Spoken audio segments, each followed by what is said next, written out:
The skill foundation এই বছর December মাসে গেমস অলিম্পিয়াড 2024-এর বৃত্তি পরীক্ষা নিতে চলেছে, যার রেজিস্ট্রেশন ফর্ম ফিল আপ শুরু হয়ে গেছে 1 আগস্ট 2024 এবং চলবে আগামী 30 সেপ্টেম্বর 2024 পর্যন্ত।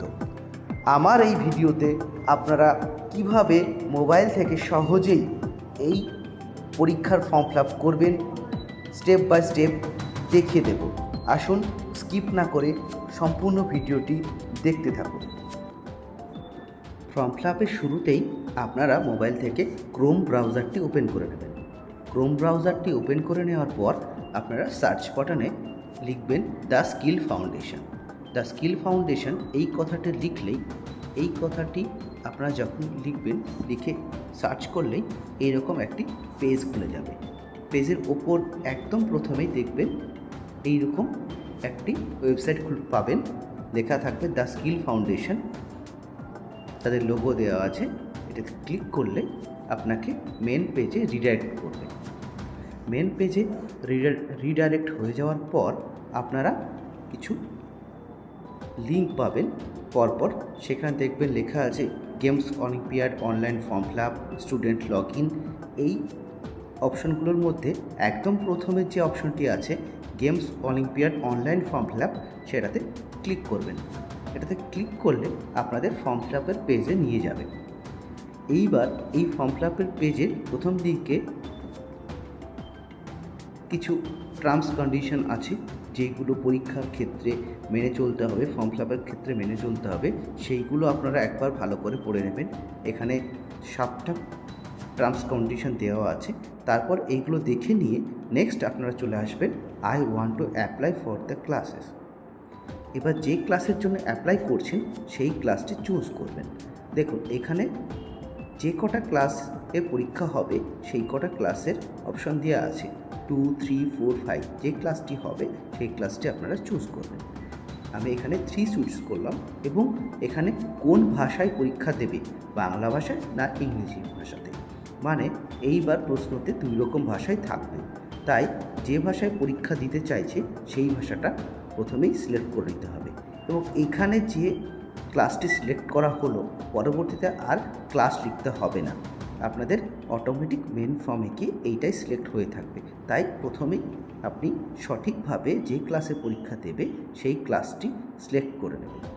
নেওয়ার পর এখানে চেক বক্সটায় ক্লিক করে দেবেন। এই চেক বক্সটায় ক্লিক করার পর নিচের অপশন থাকবে প্রসেস ফর রেজিস্ট্রেশন, এখানে ক্লিক করবেন। ক্লিক করলে দেখবেন উপর দিকে আপনাকে একটা কোশ্চেন জানতে চাওয়া হবে যে আপনি প্রসেস করতে চাইছেন কি না। আপনি সাবমিট করলে আপনাকে মেন ফর্মে নিয়ে চলে যাওয়া হবে। সেখানে গিয়ে প্রথমে স্টুডেন্টের নাম, আমি স্টুডেন্টের নাম একটা দিয়ে দিচ্ছি। তারপর তার ডেট অফ বার্থ আপনাকে চুজ করতে হবে। আমি একটা র্যান্ডম ডেট অফ বার্থ দিয়ে দিচ্ছি।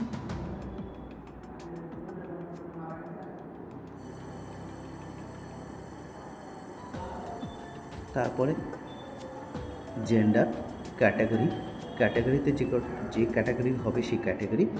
ছবিটা অবশ্যই প্রথমে আপনাদের মোবাইলে তুলে নিতে হবে, কিন্তু মাথায় রাখতে হবে ছবিটা যেন 200 কেবির মধ্যে হয়।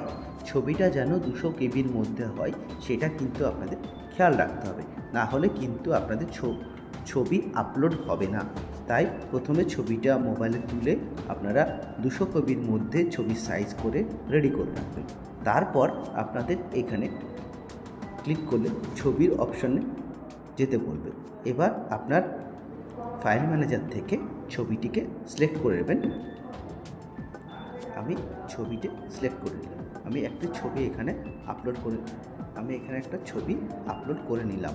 তারপর আপনাকে দিতে হবে গার্জেন নেম। আমি এখানে গার্জেন নেম দিয়ে দিলাম। গার্জেনের কন্ট্যাক্ট নাম্বার, আপনাকে কন্ট্যাক্ট নাম্বার দিতে হবে। আমি একটা র্যান্ডম কন্ট্যাক্ট নাম্বার দিয়ে দিলাম। ডিস্ট্রিক্ট চুজ করতে হবে, আপনি যে ডিস্ট্রিক্ট থেকে অ্যাপ্লাই করছেন সেই ডিস্ট্রিক্ট চুজ করবেন। আমি এখানে নদিয়া ডিস্ট্রিক্ট চুজ করলাম।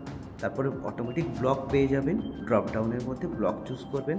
আমি একটি ব্লক চুজ করলাম। তারপর গ্রামের নাম আমি লিখে দিচ্ছি, একটা গ্রামের নাম লিখলাম। তারপরে পিনকোড বসাবেন।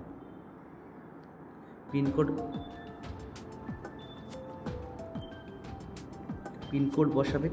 দেখুন এইখানটাতে প্রথমে যে আপনারা ক্লাস চুজ করে এসেছেন সেই ক্লাসটা কিন্তু ব্লক হয়ে আছে। ক্লাস 3 চুজ করেছিলাম, সেই ক্লাসটা দেখাচ্ছে, মিডিয়াম বেঙ্গলি দিয়েছিলাম সেটা। রিমার্কস ইফ এনি, যদি কোনো রিমার্কস লেখার থাকে তাহলে লিখবেন। তারপর আপনারা চলে আসবেন স্কুল ডিটেলস, মানে বাচ্চা যে স্কুলে পড়াশোনা করছে সেই স্কুলের ডিটেলস। তো এখন প্রত্যেকটি বাচ্চারই স্কুলে অ্যাডমিশন আছে, তো সেই স্কুলের নাম অটোমেটিক চলে আসার কথা। আপনারা যে স্কুলে পড়ছে বাচ্চা সেই স্কুলের প্রথমে সিলেক্ট করবেন ডিস্ট্রিক্ট। আমি ডিস্ট্রিক্টের নাম চুজ করলাম। তারপরে আপনি সংশ্লিষ্ট ব্লকের নাম চুজ করে দেবেন, ব্লকের নাম চলে আসবে। তারপরে স্কুলের নাম দেখবেন অটোমেটিক এখানে পাওয়া যাবে। অটোমেটিক এখানে যে স্কুল হবে, টোটাল স্কুল যদি এটা গভর্নমেন্টের আন্ডারে যে স্কুলের ডাইস কোড আছে সেই স্কুলগুলো, প্রত্যেকটা স্কুলের লিস্ট কিন্তু এখানে থাকবে। এবার আপনি যে স্কুল চুজ করবেন আপনার পছন্দ মতো স্কুল আপনি এখানে দিয়ে দেবেন। ওকে, তারপরে দেখবেন স্কুল চুজ করলে অটোমেটিক সার্কেলের নাম দিয়ে দিচ্ছে। আমি যদি এখানে ডিস্ট্রিক্টটা চেঞ্জ করে অন্য কোনো একটা ডিস্ট্রিক্ট নিলাম এবং সেখানকার আমি একটা ব্লক নিয়ে নিচ্ছি, এবার দেখুন স্কুলের নাম কিন্তু অটোমেটিক চলে আসবে। এখানে দেখুন অটোমেটিক স্কুলের নাম, সমস্ত স্কুলের নাম কিন্তু এখানে চলে আসছে। তো এবার এবং স্কুলের নাম সিলেক্ট করলেই সার্কেলের নেমও চলে আসবে। তারপর সাবমিট বাটনে ক্লিক করলে আপনাকে বলবে ওয়ান টু প্রসেস জানতে চাইবে, সেটাতে ক্লিক করলে আপনাকে পরের আপনার যে অ্যাপ্লিকেশনটা আপনি যেটা করেছেন সেটা দেখতে পারবেন। এবং সেখানে কোনো রকম পরিবর্তন আপনার যদি প্রয়োজন হয় তাহলে আপনাকে সেটা এডিট করে নিতে পারবেন। এডিট অ্যাপ্লিকেশন ফর্ম এখানে অপশন পাবেন। যদি দেখেন যে কোনো জায়গাতে আপনার প্রয়োজন হচ্ছে ফর্ম ফিল আপের ক্ষেত্রে, তাহলে এই এডিট অপশানে ক্লিক করলে আপনারা আবার চেঞ্জ করতে পারবেন। ঠিক আছে, আমার মনে হলো স্টুডেন্টের নামটি ভুল হয়েছে, তো আমি সেখানে নামটি চেঞ্জ করলাম, করে নিচে এসে আপডেট করলে আমার আবার দেখুন পরের পেজে এটা আপডেট হয়ে গেছে। তো এইভাবে আপডেট করার পর আপনারা কনফার্ম অ্যান্ড প্রসেস করবেন। কনফার্ম অ্যান্ড প্রসেস করলে আপনাদের পেমেন্ট গেটওয়েতে নিয়ে যাওয়া হবে। পেমেন্ট গেটওয়েতে নিয়ে গেলে দেখবেন এখানে আপনাকে পেমেন্ট করতে বলছে অ্যামাউন্ট 150 টাকা, এবং আপনার এটা কিন্তু আপনাকে অনলাইনে এই পেমেন্টটি করতে হবে। তো প্রসেস টু পেমেন্ট গেটওয়েতে ক্লিক করলে আপনাকে এই সংস্থার পেমেন্ট গেটওয়েতে নিয়ে যাবে এবং সেখানে গিয়ে আপনি কন্টিনিউ এর যে পেমেন্ট 150 টাকা সেটা আপনাকে পেমেন্ট করতে হবে। আপনি ইউপিআই, যে কোনো UPI ID, Google pay, PhonePe, Paytm অথবা আপনার অন্যান্য কোনো কার্ড থেকেও এটা পেমেন্ট করতে পারেন। আপনার যে কোনো ইউপিআই আইডি থেকে আপনি এটা পেমেন্ট করতে পারেন। তো আমি এখান থেকে সাপোজ আমি এখান থেকে একটা পেমেন্ট গেটওয়েতে আসলাম। এখানে যদি পেমেন্ট প্রসেস করি আমাকে সঙ্গে সঙ্গে এখানে পেমেন্টসের একটা চাই নিয়ে চলে যাবে এবং এখানে পেমেন্ট করতে হবে। আমি যেহেতু এখানে পে করে দিচ্ছি, তাহলে